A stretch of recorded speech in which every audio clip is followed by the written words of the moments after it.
الصلاة والسلام على من اختص بالخلق العظيم وعلى آله وأصحابه الذين قاموا بنصرة الدين الكريم. أما بعد فأعوذ بالله من الشيطان الرجيم. بسم الله الرحمن الرحيم. النبي أولى بالمؤمنين من أنفسهم. صدق الله مولانا العظيم. وبلغنا رسوله النبي الكريم. ونحن على ذلك لمن الشاهدين والشاكرين. والحمد لله رب العالمین. درود شریف آقا اسلام کی بارگاہ میں الصلاۃ والسلام علیکم وسلم علیک یا حبیب اللہ. برادران اسلام، میں نے قرآن پاک کی آیت کریمہ کا ایک حصہ آپ کے سامنے تلاوت کیا ہے. اس میں اللہ رب العزت نے ایمان کا، مومن کے ایمان کا ایک معیار مقرر فرما دیا ہے کہ کون مومن ہوتا ہے. اور مومن ہونے کے لیے یعنی کوئی بھی جب دعویٰ کرتے ہیں تو اس کے پیچھے کسی دلیل کا ہونا ضروری ہوتا ہے نا. تو جب ہم دعویٰ کرتے ہیں کہ ہم مومن ہیں، ہم ایمان والے ہیں، اس دعویٰ کے لیے معیار کیا ہے، اس دعویٰ کے لیے کسوٹی کیا ہے؟ فرمایا کہ النبی اولا بالمومنین من انفسہم، کہ جو مومن ہوگا اللہ کا محبوب نبی اس کو اپنی جان سے بڑھ کر محبوب ہوگا. اللہ کا محبوب نبی، اور جس کو اللہ کا محبوب نبی اپنی جان سے بڑھ کر محبوب نہیں ہوگا، اس کا ایمان مکمل نہیں ہوگا. یہ اللہ رب العزت نے ایک معیار مقرر فرما دیا ہے. حضرت عمر فاروق رضی اللہ تعالیٰ عنہ نے عرض کی، یا رسول اللہ، مجھے آپ میری جان کے سوا کائنات کی ہر چیز سے بڑھ کر محبوب ہے. درود شریف.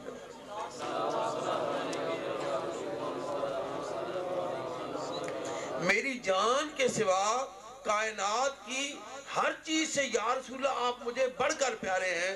تو رسول اللہ صلی اللہ علیہ وسلم نے فرمایا کہ تم میں سے کوئی مومن ہو ہی نہیں سکتا حتی اکون احب الیہ من والدہ وولدہ ونفسہ والناس اجمعین، کہ ماں باپ اس کی اپنی جان اور تمام انسانوں سے، تمام دنیا و ما فیہا کے خزانوں سے بڑھ کر میں اسے عزیز نہ ہو جاؤں، تب تک تم میں سے کوئی ایمان والا ہی نہیں ہو سکتا. تب تک تم میں سے کوئی ایمان والا ہی نہیں ہو سکتا جب تک کہ وہ اپنی مال، جان، اولاد، ہر چیز کو مجھ پر وارنے کے لیے تیار نہ ہو. حضرت ابوبکر صدیق رضی اللہ تعالی عنہ بدر کے میدان میں مسلمانوں کی جنب سے غلام رسول کی حیثیت سے جہاد فرما رہے تھے، اور آپ کے بیٹے عثمان بن بکر کفر کی جانب سے کر رہے تھے.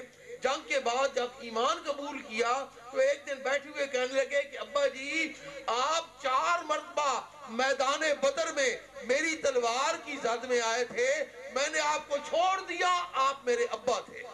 میں نے آپ کو چھوڑا، آپ میرے ابا تھے، باپ سمجھ کے چھوڑ دیا. صدیق اکبر رضی اللہ تعالیٰ عنہ نے فرمایا، اے عبد الرحمن، اس اللہ کی قسم جس کے قبضہ قدرت میں میری جان ہے، تو ایک مرتبہ بھی میری تلوار کی ذات میں آتا، میں تیرا سر گردن سے جدا کر دیتا.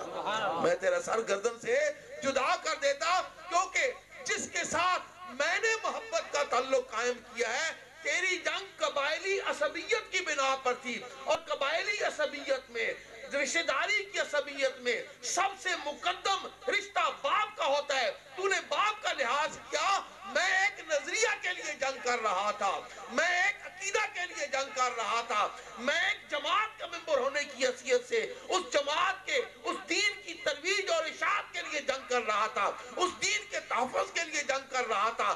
میں اپنے آقا کا ساتھی ہونے کے لحاظ سے, میں محمد رسول اللہ صلی اللہ علیہ وسلم کا دوست ہونے کے لحاظ سے اس جنگ میں شریک نہیں تھا. میں رسول اللہ کا غلام ہونے کی حیثیت سے یہ جہاد کر رہا تھا. اس لیے بیٹا اگر تو ایک مرتبہ بھی میری تلوار کی زد میں آتا تو کوئی شفقت پدری مجھے روک نہ سکتی تیری گردن کو جدا کرنے سے.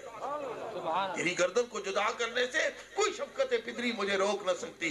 کیوں؟ کیونکہ میرے اللہ نے میرے ایمان کا ایک معیار بنا دیا. میرے اللہ نے میرے ایمان کا ایک معیار بنا دیا کہ میں مومن ہی تب ہوں جب النبی اولا بالمومنین من انفسہم, کہ نبی مجھے اپنی جان, مال, اولاد ہر چیز سے بڑھ کر محبوب نہ ہو جائے, ہر چیز سے بڑھ کر پیارا نہ ہو جائے, تب تک میں مومن ہی نہیں سکتا. اور بیٹا میرے نزدیک سب سے عظیم رشتہ میرے ایمان کا ہے, ایمان کے ساتھ. کیونکہ ہمارے نزدیک جو مومن ہوتا ہے, یاد رکھیں, ایمان کا معیار ہے. میرے والد گرامی مجھے نصیحت فرماتے ہوئے فرمایا کرتے تھے, فاروق مال جان کے لیے ہوتا ہے, مال اور جان دونوں عزت اور آبرو کے لیے ہوتے ہیں, غیرت کے لیے ہوتے ہیں, لیکن مال, جان, عزت, آبرو اور غیرت سب کی سب مل کر ایمان کے لیے ہوتی ہے. یہ موٹو دیا تھا مجھے میرے والد گرامی نے. تو فرمایا النبی اولا بالمومنین من انفسہم. بیعت عقبہ کے وقت اہل مدینہ نے دعوت دی رسول اللہ صلی اللہ علیہ وسلم کو کہ یا رسول اللہ, یہ مکے والے آپ کو تنگ کرتے ہیں, مکے والے آپ کو تنگ کرتے ہیں, مکے والے آپ کے غلاموں کو اذیتیں پہنچاتے ہیں, مکے والے آپ کے راستے میں کانٹے بچھاتے ہیں, مکے والے آپ کو پتھر مارتے ہیں, مکے والے آپ کو تکلیفیں دیتے ہیں. یا رسول اللہ مدینہ آ جائیں, یثرب, اس وقت تو یثرب تھا, یثرب آ جائیں, ہم آپ کا تحفظ کریں گے, ہم اپنا سب کچھ آپ پر نچھاور کر دیں. رسول اللہ صلی اللہ علیہ وسلم نے بھی اس بات کو پسند فرمایا اور کچھ عہد و پیمان ہو رہا تھا. حضرت عباس رضی اللہ تعالیٰ عنہ جو ابھی تک جنہوں نے ایمان اپنا ظاہر نہیں کیا تھا وہ ضامن بنے ہوئے تھے, وہ اہل مدینہ کے ساتھ گفت و شنید کر رہے تھے کہ اگر قریش نے مدینہ پر حملہ کر دیا رسول اللہ صلی اللہ علیہ وسلم پر, پھر تم کیا کرو گے؟ ان کا تحفظ کرو گے, ان کے لیے لڑائی کرو گے, ان کے لیے دفاع کرو گے؟ وہ بھی عہد و پیمان ہو رہا تھا, مدینہ والے اقرار کر رہے تھے. ان میں سے اسد بن زرارہ ایک نوجوان اٹھ کے کھڑا ہو گیا. اسد بن زرارہ ایک نوجوان اٹھ کے کھڑا ہو گیا اور کہنے لگا, اے میرے مدینے والے بزرگوں ذرا رک جاؤ, میرے مدینے والے بزرگوں ذرا رک جاؤ. پتہ ہے اللہ کے رسول سے یہ عہد کر کے, یہ دعوت دے کر تم کیا اعلان کر رہے ہو؟ گویا سارے اہل عرب کے خلاف جنگ کا اعلان کر رہے ہو. یاد رکھو, اگر اپنے سرداروں کی ہلاکت, اپنی بستیوں کی تباہی, اپنی اولادوں کا قتل, اپنی جانوں کا خون برداشت کر سکتے ہو تو پھر اللہ کے رسول کو دعوت دو, اور اگر یہ نہیں کر سکتے تو آج معذرت کر لو اللہ کے رسول سے. آج کی معذرت کیا اللہ کی بارگاہ میں تمہیں کم شرمندہ کرنے والی ہوگی اگر کفار نے حملہ کر دیا مدینہ پر, رسول اللہ صلی اللہ علیہ وسلم پر. اس وقت اگر تم نے چشم پوشی کی, اس وقت اگر تم نے پیٹھ پھیر لی, اس وقت اگر تم نے منہ موڑ لیا, اس وقت اگر تم نے رسول اللہ کا ساتھ نہ دیا, تو وہ بات تمہارے لیے زیادہ ندامت کا باعث ہوگی, زیادہ شرمندگی کا باعث ہوگی. لہذا بہتر یہ ہے کہ آج معذرت کر لو. رسول اللہ صلی اللہ علیہ وسلم نے سکوت فرما دیا. رسول اللہ صلی اللہ علیہ وسلم نے سکوت فرما دیا. مدینہ کے بزرگوں نے عرض کی, یا رسول اللہ آپ ہاتھ آگے بڑھائیں اور ہم سے بیعت لیں, آپ ہاتھ آگے بڑھائیں, ہم سے بیعت لیں. اللہ کی قسم جس کے قبضہ قدرت میں ہماری جان ہے, اللہ کی قسم جس نے آپ کو رسول بنا کے بھیجا ہے, اس اللہ کی قسم ہم اپنے سرداروں کی ہلاکت برداشت کر لیں گے, اپنی بستیوں کی تباہی برداشت کر لیں گے, اپنی اولادوں کا قتل برداشت کر لیں گے, اپنی جانوں کا خون ہونا برداشت کر لیں گے, لیکن کبھی آپ کا ساتھ نہیں چھوڑیں گے, کبھی آپ کا ساتھ نہیں چھوڑیں گے. آپ آئیں, تشریف لے آئیں مدینہ میں ہمارے پاس, ہم کبھی آپ کا ساتھ نہیں چھوڑیں گے، کیونکہ ہمیں پتا ہے کہ ہمارے رب نے ہمارے لیے معیار مقرر کر دیا ہے۔ ہم مومن ہی تب ہیں جب ہر چیز سے آپ کو مقدم سمجھے۔ النبی اولا بالمومنین من انفسہم، النبی اولا بالمومنین من انفسہم، نبی کی ذات مومن کو ہر چیز سے بڑھ کر پیاری ہوتی ہے، حتیٰ کہ اپنے جسم کے اندر چلنے والی روح سے بھی بڑھ کر پیاری ہوتی ہے، اپنی سانس سے بڑھ کر پیاری ہوتی ہے، اپنی زندگی سے بڑھ کر پیاری ہوتی ہے۔ یاد رکھو دوستو، جب طوفان آتا ہے نا تو باپ ہو وہ بیٹوں کو بچانے کی کوشش کرتا ہے، لیکن ایک وقت ایسا آتا ہے جب ایک ہوتا کھاتا ہے تو بیٹے کو بھی چھوڑ دیتا ہے، ایک ہوتا کھاتا ہے تو بیٹے کو بھی چھوڑ دیتا ہے۔ کس کے لیے؟ اپنی جان کے لیے۔ لیکن ایمان کا معیار میرے اللہ نے مقرر فرما دیا کہ نبی اولا بالمومنین من انفسہم، کہ نبی کے لیے، میرے محبوب رسول کے لیے تم اپنی جان تو قربان کر سکتے ہو، اپنی جان کو بچا نہیں سکتے۔ تم اپنی جان قربان کر سکتے ہو، اپنی جان کو بچا نہیں سکتے۔ آج دیکھو ہم کن کن مصلحتوں کو پاس رکھتے ہیں، کن کن مصلحتوں کو سینوں سے لگا کر رکھتے ہیں، کن کن حالات کو جفا ڈال کے رکھتے ہیں، لیکن اللہ اور اس کے رسول کی رضا تک رہی ہوتی ہے ہمارا راستہ، دیکھ رہی ہوتی ہماری جانب، لیکن ہم دنیا کی مصلحتوں کو پیش نظر رکھتے ہوئے اللہ اور اس کے رسول کی رضا کو غیر مقدم سمجھنے لگتے ہیں، پیچھے پھینک دیتے ہیں۔ جبکہ یاد رکھو قرآن نے جو ہمارے لیے معیار ٹھہرایا ہے، ہماری حیات کے لیے جو معیار ٹھہرایا ہے، ہمارے ایمان کی تکمیل کے جو معیار ٹھہرایا ہے، وہ معیار یہ ہے کہ النبی اولا بالمومنین من انفسہم، کہ نبی کی ذات مومن کو اپنی جان سے بڑھ کر پیاری ہوگی، اور جسے اپنی جان سے بڑھ کر پیاری نہیں ہوگی وہ مومن ہی نہیں ہوگا۔ جس کو اپنی جان سے بڑھ کر پیاری نہیں ہوگی وہ مومن ہی نہیں ہوگا۔ بدر کی جنگ کی تیاری کا وقت تھا، رسول اللہ صلی اللہ علیہ وسلم نے مہاجرین کو بھی اکٹھا کیا، انصاریوں کو بھی اکٹھا کیا اور پوچھا، جنگ کے بارے میں مشورہ کیا۔ ابو بکر و عمر نے عرض کی، اے ہادی دوران، ہمارے مال و جان اولاد سب کچھ آپ پر قربان۔ ابو بکر و عمر نے عرض کی، اے ہادی دوران، ہمارے مال و جان اولاد سب کچھ آپ پر قربان۔ اٹھے مقداد، اٹھ کر عرض کی، اے سرور عالم، نہیں ہے قوم موسیٰ کی طرح کہہ دینے والے ہم۔ کہا تھا اس نے، اے موسیٰ ہمیں آرام کرنے دے، خدا کی نعمتیں ملتی ہیں، ان سے پیٹ بھرنے دے، خدا کو ساتھ لے جا اور باطل سے لڑائی کر، ہمارے واسطے خود جا کے قسمت آزمائی کر، ہمیں کیوں ساتھ لے جاتا ہے باطل سے اجڑنے کو؟ خدا اور اس کا موسیٰ ہی بہت کافی ہے لڑنے کو۔ معاذ اللہ، مسیل امت موسیٰ نہیں ہے ہم، جہاں میں پیروانے دین ختم المرسلی ہیں ہم، ہمارا فخر یہ ہے ہم غلامان محمد ہیں، ہمیں باطل کا ڈر کیا، زیر دامان محمد ہیں، غلامان محمد جان دینے سے نہیں ڈرتے، یہ سر کٹ جائے یا رہ جائے کچھ پرواہ نہیں۔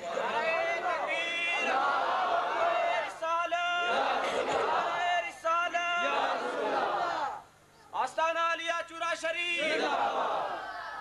یہ تھی مہاجرین کی نمائندگی۔ رسول اللہ صلی اللہ علیہ وسلم نے سکوت فرما لیا، خاموش تشریف فرما ہو گئے۔ کافی دیر جب گزر چکی تو مدینہ والوں میں سے سعد بن معاذ رضی اللہ عنہ نے عرض کی، یا رسول اللہ، مجھے سمجھ پڑتی ہے کہ آپ اہل مدینہ کا انتظار فرما رہے ہیں کہ ہم کیا کہتے ہیں۔ رسول اللہ صلی اللہ علیہ وسلم نے فرمایا کہ اے سعد، میں تمہارے جواب کا انتظار کر رہا ہوں کہ تمہاری کیا رائے ہے، کیونکہ جو معاہدہ عقبہ کی گھاٹی میں ہوا تھا میرے اور تمہارے درمیان، جو معاہدہ عقبہ اور گھاٹی میں ہوا تھا وہ تھا کہ جو مدینہ کے اندر آ کر ہمارا پیچھا کرے گا تم ہمارا دفاع کرو گے اور ہمارے ساتھ مل کر اس کے ساتھ جنگ کرو گے، لیکن ہم باہر جا رہے ہیں بدر کے میدان میں، ہم باہر جا رہے ہیں بدر کے میدان میں، اس لیے تم اس معاہدے کے پابند نہیں ہو، تم اس معاہدے کے پابند نہیں ہو۔ حضرت سعد بن معاذ نے عرض کی، یا رسول اللہ، آپ نے فرمایا نا کہ میں تمہارے جواب کا انتظار کر رہا ہوں۔ انہوں نے عرض کی، یا رسول اللہ، جو آپ چاہتے ہیں اور جو آپ کا اللہ چاہتا ہے، جو آپ چاہتے ہیں، جو آپ کا اللہ چاہتا ہے وہ کر گزرے، ہم ہر حال میں آپ کا ساتھ دیں گے، حتیٰ کہ آپ ابھی اپنے ساتھ لے کر اگر سمندر کے کنارے پہنچ گئے اور سمندر میں اتر گئے تو ہم بھی آپ کے پیچھے پیچھے سمندر میں گھس جائیں گے، ہم اس سمندر کی لہروں کی نظر نہ ہو جائیں۔ یا رسول اللہ، جو آپ کا اللہ چاہتا ہے وہ کر گزرے، شاید کہ ہم آپ کا کا ساتھ دیں گے شاید کہ اللہ اس دن ہم سے ایسے کارنامے سر انجام دلوا دے جن سے آپ کی آنکھوں کو ٹھنڈک نصیب ہو، ہم سے ایسے کارنامے نصیب ہو جائیں جن کی وجہ سے آپ کی نگاہوں کو ٹھنڈک مل جائے۔ کیوں؟ کیونکہ یا رسول اللہ ہمارے اللہ نے ہمارے لیے معیار بنا دیا ہے کہ النبی اولا بالمؤمنین من انفسہم۔ عبیدہ بن حارث رضی اللہ اور مطلبی رضی اللہ تعالیٰ عنہ زخمی ہو گئے، خون بہ رہا تھا، اور جب شہادت کا وقت قریب آیا رسول اللہ صلی اللہ علیہ وسلم کے پاس ان کو لے آئے صحابہ کرام۔ رسول اللہ صلی اللہ علیہ وسلم نے ان کا سر اپنی ران مبارک پہ رکھنا چاہا، انہوں نے سر کو گھسیٹے گھسیٹے پاؤں مبارک پہ رکھ دیا، اپنے سر کو پاؤں مبارک پہ رکھا اور آپ کے تلووں کو مبارک کو اپنی زبان سے چاٹنا شروع کر دیا اور عرض کرنے لگے حضرت ابو طالب رضی اللہ تعالیٰ عنہ کے وہ اشعار جو حضرت ابو طالب نے جو قصیدہ لکھا تھا رسول اللہ صلی اللہ علیہ وسلم کا کہ وَابْيَدُ يَسْتَسْقِي الْغِمَامُ بِوَجْهِهِ سِمَالُ الْيَتَامَى عِصْمَةٌ لِلْأَرَامِلِ۔ اور اگلا شعر ہے کہ وَنُسْلِمُهُ حَتَّى نُصَرَّ حَوْلَهُ، ہم اس کو تسلیم کریں گے، ہم اس کے سامنے سر جھکائیں گے یہاں تک کہ ہمارے اس کے گرد گرد ہمارے ٹکڑے ٹکڑے ہو بکھیر دیے ہیں۔ حَتَّى نُسَلِّمُهُ حَتَّى نُصَرَّ حَوْلَهُ وَنَذْهَلَ عَنْ أَبْنَائِنَا وَالْحَلَائِلِ، اور ہم اپنی اولادوں کو، اپنے بیٹوں کو، اپنی بیوی بچوں کو، سب کو اس کے لیے بھلا دیں گے، اس کے لیے ان سے غافل ہو جائیں گے۔ وَنَذْهَلَ، اور ہم غافل ہو جائیں گے اپنے بیٹوں سے، عَنْ أَبْنَائِنَا وَالْحَلَائِلِ، اور اپنے گھر والوں سے۔ یعنی یہ رسول وَنُسْلِمُهُ اے نُسْلِمُ مُحَمَّدًا، نُسْلِمُ محمدًا، نُسْلِمُ ہم حفاظت کریں گے، نُسْلِمُ ہم تسلیم کریں گے، نُسْلِمُ ہم سر جھکائیں گے، نُسْلِمُ ہم اسلام لائیں گے، نُسْلِمُ ہم اسلام لائیں گے، ہم اسلام وَنُسْلِمُهُ حَتَّى نُصَرَّ حَوْلَهُ وَنَذْهَلُ عَنْ أَبْنَائِنَا وَالْحَلَائِلِ۔ یہ اشعار پڑھ رہے تھے اور اپنی جان اپنے مالک کے سپرد کر دی، اور یہ میدان بدر کے پہلے شہید تھے، یہ میدان بدر کے پہلے شہید تھے۔ حضرت حارث بن سراقہ بن قیس رضی اللہ تعالی عنہ جو حضرت انس بن نضر اور مالک بن نضر رضی اللہ عنہما کے بھانجے اور انس بن مالک رضی اللہ عنہ کے پھوپھی کے بیٹے ہیں۔ جنگ بدر میں سب سے پہلے زخمی ہونے والے وہ ہیں، سب سے پہلے زخمی ہونے والے وہ ہیں۔ زخمی ان کا ایک واقعہ ہے رسول اللہ صلی اللہ علیہ وسلم کے ساتھ، ایک واقعہ ہوا، ایک گفتگو ہوئی۔ رسول اللہ صلی اللہ علیہ وسلم نے پوچھا کہ حارثہ رات کیسے گزاری، حارثہ رات کیسے گزاری؟ عرض کی یا رسول اللہ کامل ایمان پر، یا رسول اللہ کامل ایمان پر۔ فرمایا دلیل کیا ہے؟ یا رسول اللہ دنیا و مافیہ سے بے خبر ہو گیا، دنیا و مافیہ سے بے خبر ہوں، قیام اللہ رات کو قیام کرتا ہوں اللہ کی رضا کے لیے اور دن کو بھوکا رہتا ہوں اللہ کی رضا کے لیے، دنیا مافیہ سے بے خبر ہوں، دن کو بھوکا رہتا ہوں اللہ کی رضا کے لیے یعنی روزہ رکھتا ہوں، اور رات کو قیام کرتا ہوں یعنی نوافل ادا کرتا ہوں اللہ کی رضا کے لیے، اور اب یہ حال ہو گیا ہے کہ حضوری ہو گیا ہوں، حضوری ہو گیا ہوں، یہاں ہوتا ہوں جنت کو دیکھ رہا ہوتا ہوں، یہاں ہوتا ہوں جنت کو دیکھ رہا ہوتا ہوں، اور جنت میں انعام پانے والے جنتیوں کو دیکھ رہا ہوتا ہوں۔ یا رسول اللہ یہاں ہوتا ہوں دوزخ کا مشاہدہ کر رہا ہوتا ہوں، اور دوزخ میں سزا پانے والے دوزخیوں کو بھی دیکھ رہا ہوتا ہوں۔ رسول اللہ صلی اللہ علیہ وسلم نے فرمایا اس بات پر کاربند رہنا اللہ کی رضا تمہیں مل جائے گی، اس بات پر کاربند رہنا اللہ کی رضا تمہیں مل جائے گی۔ اس گفتگو کے بعد عرض کی یا رسول اللہ ایک دعا تو فرما دیجئے میرے لیے، ایک دعا تو فرما دیجئے میرے لیے۔ رسول اللہ صلی اللہ علیہ وسلم نے پوچھا، فرمایا بتاؤ۔ عرض کی یا رسول اللہ میرے لیے دعا فرما، مجھے شہادت دے دے، اللہ مجھے شہادت دے دے۔ جب بدر کے میدان میں زخمی ہو کر آپ کی خدمت میں حاضر ہوئے، یہ بدر کے میدان میں شہید نہیں ہوئے تھے، زخمی ہو گئے تھے، راستے میں شہید ہوئے، راستے میں ساتھ جا رہے تھے واپس جب مدینہ کی جانب، تو عرض کی یا رسول اللہ شہید تو نہیں ہوا، یا رسول اللہ شہید تو نہیں ہوا؟ فرمایا شہید ہو جائے گا۔ کتنی خبر ہے اللہ کے رسول کو۔ عرض کی یا رسول اللہ شہید نہیں ہوا؟ فرمایا شہید ہو جائے گا۔ مدینہ شریف پہنچنے سے پہلے راستے میں شہید ہو گئے۔ ماں کو خبر ملی، یہ تھا مقام النبی اولا بالمؤمنین من انفسہم۔ ماں کو خبر ملی کہ تمہارا بیٹا شہید ہو گیا، کہنے لگی کہ اللہ کے رسول تشریف لائیں گے ان سے پوچھوں گی، اللہ کے رسول تشریف لائیں گے ان سے یہ صحابیہ کا ایمان تھا، رسول اللہ صلی اللہ علیہ وسلم کی غلامہ کا یہ ایمان تھا۔ رسول اللہ تشریف لائیں گے، پوچھوں گی اگر بیٹا جہنم میں گیا تو روؤں گی، اگر جنت میں گیا تو خوشی مناؤں گی۔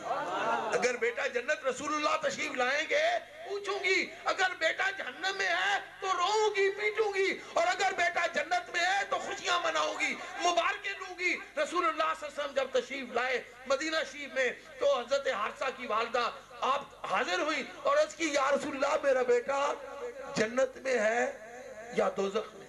میرا بیٹا جنت میں ہے یا دوزخ میں؟ رسول اللہ صلی اللہ علیہ وسلم نے فرمایا ام حارثہ ایک جنت، ام حارثہ ایک جنت، وہ تو فردوس اعلیٰ میں ہے، وہ تو فردوس اعلیٰ میں ہے۔ تو عرض کی یا رسول اللہ اب میں مبارکیں لوں گی، اب میں خوشیاں بانٹوں گی کہ میرا بیٹا جنت میں داخل ہو گیا ہے، میرا بیٹا شہید ہو کر جنت میں داخل ہو گیا ہے، کیونکہ میرے بیٹے کی مرنے کی مجھے پرواہ نہیں ہے کہ اللہ کی راہ میں اس دنیا سے گیا ہے۔ کیوں؟ کیونکہ اس نے اپنے آقا علیہ السلام کے دین کی عظمت کے لیے اپنی جان دی ہے، کیونکہ اللہ نے معیار بنا دیا نبی اولا بالمومنین من انفسہم کہ نبی کی ذات مومن کو اپنی جان سے بڑھ کر پیاری ہوتی ہے، نبی کی ذات مومن کو اپنی جان سے بڑھ کر پیاری ہوتی ہے۔ یاد رکھیں غزوہ تبوک میں رسول اللہ صلی اللہ علیہ وسلم نے اعلان فرمایا کہ کون ہے جو غزوہ تبوک کے لیے لشکر کو تیار کرے گا، لشکر کو تیار کرے گا۔ سارے صحابہ مال لے کر حاضر ہوتے ہیں، ہزاروں درہم و دینار عثمان غنی رضی اللہ عنہ پیش کرتے ہیں، ہزاروں درہم و دینار سعد بن نبی وقاص لے کے حاضر ہوتے ہیں، ہزاروں درہم و دینار زبیر بن عوام لے کے حاضر ہوتے ہیں، ہزاروں درہم و دینار یہ اپنا عبد الرحمن بن عوف رضی اللہ عنہ لے کر حاضر ہوتے ہیں رضی اللہ تعالیٰ عنہم۔ اپنے گھر کا آدھا اثاثہ لے کر عمر فاروق رضی اللہ تعالیٰ عنہ حاضر ہوتے ہیں، سیدھے صدیق اکبر گھر کا پورا اثاثہ لے کر حاضر ہو جاتے ہیں، پورے گھر کا اثاثہ لے کر حاضر ہو جاتے ہیں۔ ایک صحابی 4 سیل چھہارے کماتا ہے، ساری دن مزدوری کر کے آدھے گھر میں بچوں کو دیتے ہیں، آدھے رسول اللہ صلی اللہ علیہ وسلم کی خدمت میں حاضر کر دیتے ہیں۔ یہ تجہیز و تجہیز ہو رہا تھا، حتیٰ کہ وہ لشکر روانگی کے لیے تیار ہوا، روانہ ہوا۔ ایک صحابی، مخلص صحابی، رسول اللہ صلی اللہ علیہ وسلم کے تابع فرمان صحابی، عاشق صحابی، جن کے اخلاص پر شک کرنا بھی کفر کے مترادف ہوگا، وہ صحابی وہ رہ گئے، رک گئے، حتیٰ کہ ارادہ کیا کہ میرے پاس تیز رفتار اونٹنی ہے، تیز رفتار گھوڑا ہے، تکڑا گھوڑا ہے، آج رہتا ہوں کل روانہ ہوں گا، پیچھے لشکر کو مل جاؤں گا۔ دوسرے دن خیال کیا کہ تیز رفتار ہے، کل چلا جاؤں گا۔ تیسرے دن خیال کیا تیز رفتار ہے، کل چلا جاؤں گا۔ یہ کل کرتے دن اتنے گزر گئے کہ رسول اللہ صلی اللہ علیہ وسلم لشکر کو لے کر بہت آگے۔ اب ندامت ہونے لگی کہ میں نے یہ کیا کیا، رک گئے مدینہ میں، حتیٰ کہ 50 دن کے بعد رسول اللہ صلی اللہ علیہ وسلم مع لشکر کے واپس جب تشریف لائے تو سب سے پوچھا، کچھ اور لوگ بھی نہیں گئے تھے، سب سے پوچھا کسی نے کیا عذر کیا، کسی نے کیا عذر کیا؟ رسول اللہ صلی اللہ علیہ وسلم نے فرمایا ٹھیک ہے جاؤ، ٹھیک ہے جاؤ، ٹھیک ہے جاؤ۔ کعب بن مالک سے پوچھا کہ اے کعب تیرا کیا عذر ہے؟ عرض کی یا رسول اللہ کوئی عذر نہیں، عرض کی یا رسول اللہ کوئی عذر نہیں۔ پوچھا کہ کیوں نہیں گئے تھے؟ یا رسول اللہ اونٹنی بھی تیز رفتار تھی، گھوڑا بھی تیز رفتار پلا ہوا موٹا تازہ موجود تھا، تلوار بھی تیز دھار موجود تھی، نیزہ بھی تیز دنی والا تھا، خنجر بھی تھا، تیر بھی تھا، بھال بھی تھی، ڈھال بھی تھی۔ یا رسول اللہ کوتاہی ہو گئی، سستی ہو گئی، اس لیے نہیں گیا۔ نیت میں بھی فضول نہیں تھا، یا رسول اللہ سستی سے نہیں گیا۔ رسول اللہ صلی اللہ علیہ وسلم نے ناراضگی کا اظہار فرمایا، فرمایا جاؤ اور اللہ کے حکم کا انتظار کرو، جاؤ اور اللہ کے حکم کا انتظار کرو۔ ابھی کچھ دن گزرے تھے کہ رسول اللہ صلی اللہ علیہ وسلم نے اعلان فرما دیا کہ کعب کی بیوی کو کہو کعب سے علیحدگی کر لے، اس کو کھانا بھی پکا کر نہ دے۔ وہ بھی علیحدہ ہو گئی، کھانا بھی خود پکانا پڑا۔ کچھ دنوں کے بعد رسول اللہ صلی اللہ علیہ وسلم نے اعلان فرمایا کہ کوئی بھی مسلمان نہ کعب کے سلام کا جواب دے گا اور نہ کعب کو سلام دے گا، نہ کعب کو سلام دے گا، نہ کعب بن مالک کے سلام کا جواب دے گا۔ حضرت کعب فرماتے ہیں کہ جب یہ اعلان ہوا تو میں ایک باغ میں گیا، میرا چچا زاد بھائی تھا، میرا یار تھا، دوست تھا۔ میں باغ میں جا کر اس کو السلام علیکم کہا، اس نے جواب نہ دیا تو میں نے اس کو کہا کہ یار میں اتنا برا ہو گیا ہوں کہ تو میرے سلام کا جواب بھی نہیں دیتا. تو اس نے منہ پھیرا اور پھیرے منہ کے ساتھ کہا کہ جاؤ یہ اللہ کے رسول سے پوچھو جنہوں نے ہمیں حکم دے دیا ہے النبی اولا بالمومنین من انفسہم کہ نبی کے فرمان کے سامنے نہ کوئی رشتہ ہوتا ہے, نہ رشتے کا تقدس اور نہ کوئی پیار, نہ کوئی تعلق واسطہ رہتا ہے. اگر تعلق ہوتا ہے تو پھر اللہ کے رسول کے ساتھ تعلق ہوتا ہے. جاؤ اللہ کے رسول سے پوچھو کہ کیوں انہوں نے حکم ارشاد فرما دیا ہے. فرماتے ہیں کہ میں روتا ہوا گھر آیا, ابھی گھر پہنچا ہی تھا کہ روم کے بادشاہ کا قاصد روم کے شہنشاہ کا خط لے کر میرے پاس مجھے دینے لگا کہ یہ روم کے بادشاہ نے بھیجا ہے. میں نے خط پڑھا, لکھا ہوا تھا کہ میں نے سنا ہے تیرا مالک تجھ سے ناراض ہو گیا ہے, تیرا آقا تجھ سے ناراض ہو گیا ہے, تجھے دربار سے نکال دیا ہے, میرے پاس آ میں تجھے اپنے دربار میں عہدہ دوں گا. حضرت کعب فرماتے ہیں میں نے اس کو ساتھ لیا, اس کے قاصد کو جا کر آگ جلائی, اس خط کو پھینکا. میں نے کہا یہ میں اس خط کو جلا رہا ہوں, اپنے بادشاہ کو بتا دینا کہ محمد کا غلام اتنا سستا بکنے والا نہیں ہے. یہ تو میں نے اس کو جواب دیا, لیکن خود میری دھاڑیں نکل گئی اور میں نے اللہ سے رو کے چیخ کے پیٹ کے دعا مانگی, اے اللہ کیا میں اتنا برا ہو گیا ہوں کہ میرے آقا کا دشمن مجھے آقا کا غدار سمجھنے لگا ہے.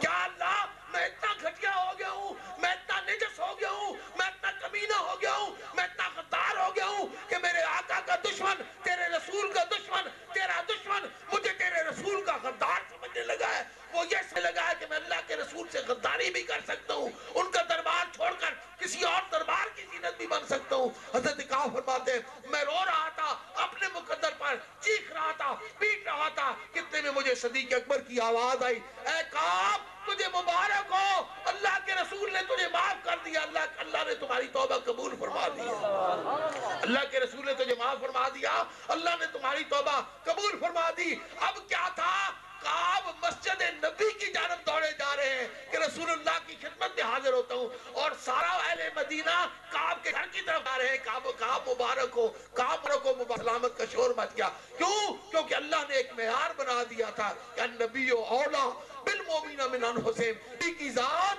مومن کو اپنی جان سے کر پیاری ہوتی ہے. جو اپنی جان کو عزیز رکھے گا, نبی کے صرف یہاں ذات کا سوال نہیں کہ رسول اللہ صلی اللہ علیہ وسلم کا جو جس میں اثر مبارک تھا اس کے ساتھ ہم نے محبت کرنی ہے, نہیں, رسول اللہ صلی اللہ علیہ وسلم نے جو نظریہ زندگی پیش کیا اس نظریہ سے محبت کرنی ہے, جو تعظیم ہمیں دی اس تعظیم سے محبت کرنی ہے, جو تمدن ہمیں عطا فرمایا اس تمدن سے ہم نے محبت کرنی ہے, جو نظریہ حیات ہمیں عطا فرمایا اس نظریہ حیات سے ہم نے محبت کرنی ہے, اس نظریہ حیات کی ترویج کے لیے, اس کی اشاعت کے لیے, اس کے غلبہ کے لیے ہمیں اپنی مال, جان, اولاد سب کچھ قربان کرنا ہے. یہ مال, یہ اولاد تو اے دوست ہے فتنہ, اسلام کے کام آئے جو جلتا ہوا گھر ماں, اللہ سے اقدس نظروں مالو گوہر ماں, اسلام کی خدمت کے لیے روح عمر ماں, رکھ پیش نظر اسوہ حسین ابن علی کا, رکھ پیش نظر اسوہ حسین ابن علی کا, جنگاہ میں نیزے پہ لٹکتا ہوا سر ماں, جنگاہ میں نیزے پہ لٹکتا ہوا سر ماں, دیکھ مغرب کے لگائے ہوئے پھندوں میں نہ پھنسنا, ہوشیار خبردار عقابوں کی نظر مانگ, اے دوست وہ مشرق سے ابھرتا ہے سویرا, ظلمت کے گلا مند ذرا حسن نظر مانگ, النبی اولا بالمؤمنین من انفسہم. ہم نے دین کے معیار پتہ نہیں کیا کیا بنا دیے ہیں. ہم لباسوں کے پیچھے پڑ گئے, ہماری شلوار ایسی ہو, ہماری ٹوپی ایسی ہو, ہماری دستار ایسی ہو, ہماری مسواک ایسی ہو, ہمارا قدم ایسا ہو, ہمارا لباس ایسا, لباسوں کے پیچھے ان سنتوں کے پیچھے پڑ گئے. لیکن وہ سنتیں جو غلبہ اسلام کا سبب بنتی تھیں, وہ سنتیں جو غلبہ دین کا سبب بنی تھی, بات کیا تھی کہ نہ روما سے نہ ایران سے دبے, چند بے تربیت اونٹوں کے چرانے والے, ایک نظر نے آدمی کا بول بالا کر دیا, ایک رب نے آدمی کا بول بالا کر دیا, دل کو روشن کر دیا, آنکھوں کر دی, خود تھے جو راہ ہو کے ہادی بن گئے. کیا نظر تھی جس نے مردوں کو مسیحا کر دیا, وہ سنت رسول صلی اللہ علیہ وسلم, وہ فرمان رسول صلی اللہ علیہ وسلم, وہ اعمال مبارک, وہ اقوال مبارکہ, افعال مبارکہ جو دین کے غلبے بننے والے ہیں, جنہوں نے عرب کے گڈریوں کو دنیا کا حکمران بنا دیا تھا, جنہوں نے بھیڑیوں کو انسانوں کا گلے بان بنا دیا تھا, جنہوں نے راہزنوں کو انسانیت کے گر سکھائے تھے، آداب انسانیت سکھائے تھے، وہ اصول، وہ ضوابط، وہ حکم، وہ احکام، وہ اوامر، ان کو ہم بھلا کے صرف لباسوں میں پڑ جائیں، رفتار میں پڑ جائیں، غذا میں پڑ جائیں. یہ ساری سنت عادیہ ہیں. ان میں سے سوائے داڑھی کے باقی جو بھی لباس کے ساتھ ہمارے ساتھ تعلق رکھتی ہیں، جو چیزیں بھی ہمارے کھانے کے ساتھ، وہ عادت طبیعی ہیں.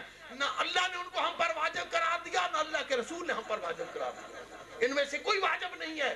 یہ اپنی مرضی ہے، تقویٰ ہے، محبت ہے، پیار ہے. جتنا جتنا بڑھاتے چلے جاؤ گے، جتنا جتنا گڑ ڈالتے چلے جاؤ گے، اتنا اتنا میٹھا تمہارا حلوہ ہوتا چلا جائے گا. لیکن اصل چیز، اصل سنت جو رو رو کے چیخ کے ہمیں پکار رہی ہے، وہ ہمیں دعوت دے رہی ہے، وہ ہمیں پکار رہی ہے، وہ سنت ہے کہ وہ آستان نہ چھٹا تجھ سے ایک دم کے لیے. وہ آستان نہ چھٹا تجھ سے ایک دم کے لیے. کسی کے شوق میں تو نے مزے ستم کے لیے. اور بلال جفا جو عشق میں ہوتی ہے وہ جفا ہی نہیں. ستم نہ ہو تو محبت کا کچھ مزہ ہی نہیں.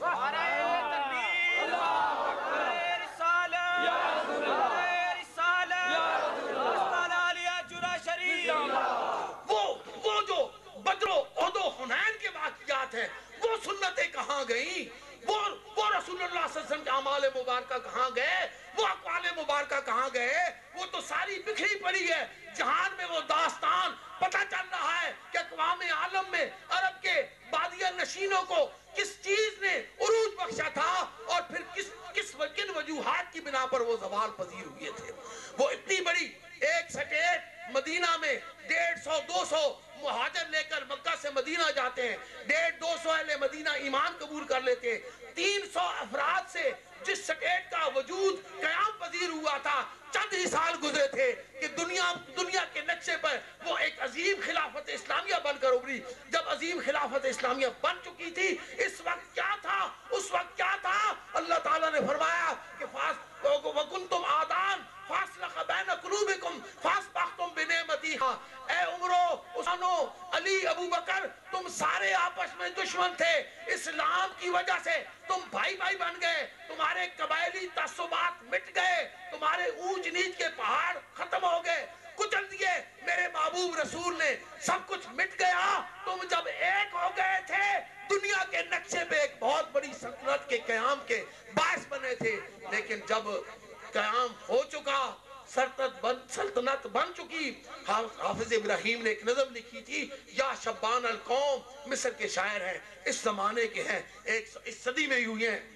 وہ کہتے ہیں کہ یا شبان القوم، اے قوم کے جوانوں، عیدو مجدنا دنیا و دینا. عیدو، لوٹاؤ ہمیں ہمارے بزرگوں کی بزرگی. عیدو مجدنا دنیا و دینا، دین و دنیا کی بزرگی. لوٹاؤ ہمیں ہمارے بزرگوں کی، اسلاف کی دین و دنیا بزرگی. عیدو مجدنا دنیا و دینا وزودو ان تراث المسلمین. اور مسلمانوں کی وراثت کی حفاظت کرو.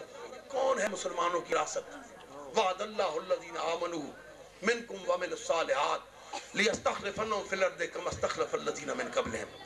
کہ اللہ کا وعدہ ہے مومنوں کے ساتھ کہ تمہیں زمین میں اپنی وراثت یعنی بادشاہت عطا فرمائے گا. زمین جب تم سے پہلے لوگوں کو عطا فرمائی تھی جو مومن تھے.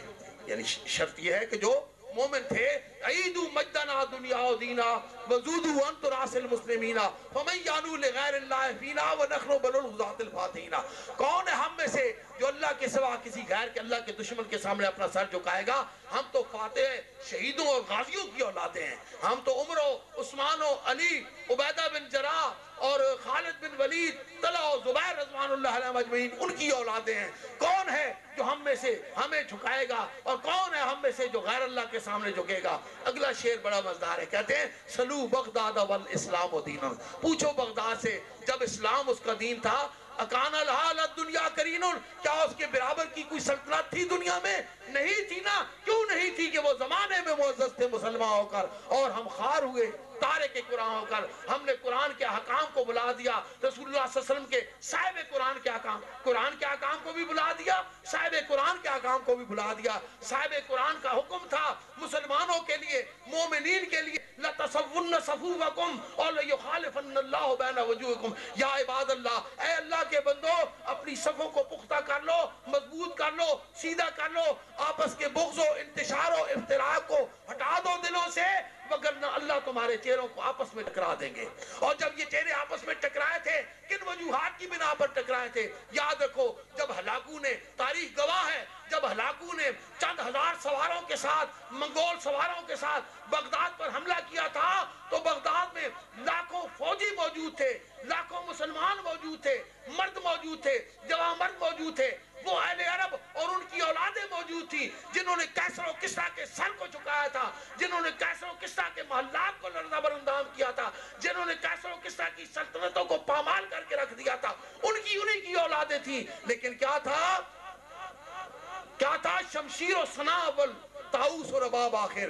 موصل کا امیر بدر الدین خطبہ دے رہا ہے جمعہ کا خطبہ دیتے ہوئے رو پڑتا ہے، کہتا ہے فَبْكُوا عَلَى الْإِسْلَامِ وَآلِهِ، پیٹو ماتم کرو اسلام کا اور اس کے ماننے والوں کا۔ فَبْكُوا عَلَى الْإِسْلَامِ وَآلِهِ۔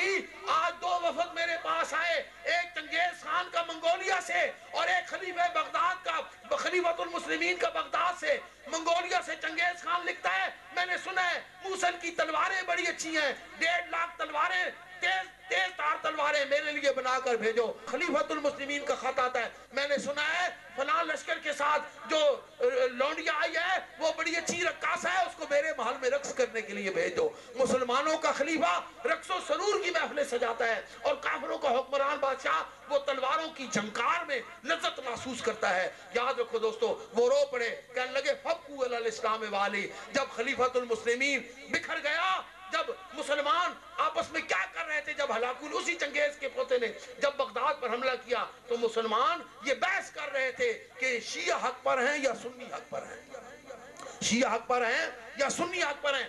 امیر معاویہ رضی اللہ عنہ افضل تھے یا حضرت علی کرم اللہ وجہ افضل تھے؟ کون غلط تھا ان میں سے؟ یہ بحث کر رہے تھے۔ افضل کون تھا، غیر افضل کون تھا، وہ یہ بحث کر رہے تھے۔ ہلاکو آیا، اس نے قتل و غارت گری مچائی، اس نے نہیں دیکھا کہ شیعہ کون ہے یا سنی کون ہے، اس نے صرف یہ دیکھا تھا کہ لا الہ الا اللہ محمد رسول اللہ پڑھنے والا کون ہے۔ اتنا کوٹا، اتنا مارا، اتنی قتل و غارت گری مچائی کہ چنگیزیوں کے گھوڑے، منگولیوں کے گھوڑے گھٹنوں تک مسلمانوں کے خون سے بغداد کی سڑکوں پر گزرے تھے۔ اتنا ارزاں ہو گیا تھا، اتنا سستا ہو گیا تھا مسلمانوں کا خون۔ لیکن یہ کس وجہ سے ہوا تھا؟ یہ آپس کے انتشار کی وجہ سے، آپس کے افتراق کی وجہ سے، آپس کی منافقتوں کی وجہ سے، آپس کی مخالفتوں کی وجہ سے۔ یاد رکھو دوستو، ایک ہی ہمارے پاس علامہ جامی کہتے ہیں کہ دل سے محبوب حجازی بستیں، زی جہت با یک دگر پیوستہ ہیں۔ اپنے دلوں کی لو محبوب حجازی سے لگا لو، یہی ایک وجہ ہے جو تمہیں باہم متحد کر دے گی۔ اگر اس کو چھوڑ دو گے، جب تک امت نہ جھکی ختم رسول کے در پر، اونچا امت کا زمانے میں پھریرا نہ ہوا اور وہ بھٹکتا ہی پھرا وقت کے ساراہوں میں، آستانہ ہی میسر جسے تیرا نہ ہوا۔ آبرو اپنی زمانے میں کہاں تھی اقدس، دل میں جب تک شہل اولاق کا ڈیرا نہ ہوا۔ النبی اولا،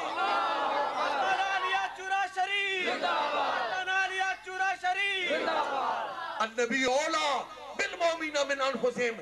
شرع کو قتل نہ کر، شرع کو قتل نہ کر، روح شریعت نہ نکال۔ اے اسلام کا نام لینے والے، اے قرآن کی اطاعت کا دم بھرنے والے، اے اللہ پر ایمان کا اقرار کرنے والے، اے محمد صلی اللہ علیہ وسلم کو اللہ کا رسول ماننے والے، شرع کو قتل نہ کر، روح شریعت نہ نکال، دل سے سرکار دو عالم کی محبت نہ نکال، دل سے سرکار دو عالم کی محبت نہ نکال۔ النبی اولا بالمومنین من انفسہم، کہ مومن ہوتا ہی وہ ہے جس کو نبی اپنی جان سے بڑھ کر پیارا ہوتا ہے، جس کو نبی اپنی جان سے بڑھ کر پیارا ہوتا ہے۔ اور اگر اپنی جان کو عزیز رکھے، اپنی مصلحتوں کو عزیز رکھے، اپنی دنیا کی داری کو عزیز رکھے، دنیا کے مال و متاع کی محبت کو عزیز رکھے، اور پھر کہے کہ میں رسول اللہ صلی اللہ علیہ وسلم کا غلام ہوں، میں رسول اللہ صلی اللہ علیہ وسلم کا عاشق ہوں، میں اللہ تعالیٰ کا بندہ ہوں، میں اس کے رسول کا غلام ہوں، تو یاد رکھو لو کان حبک صادقا لاطعتہ ان المحب لمن یحب مطیع۔ اگر تو اپنے دعوی محبت میں سچا ہوتا، اپنے محبوب کی اطاعت کرتا۔ اگر تو اپنے دعوی محبت میں تاثر رسولہ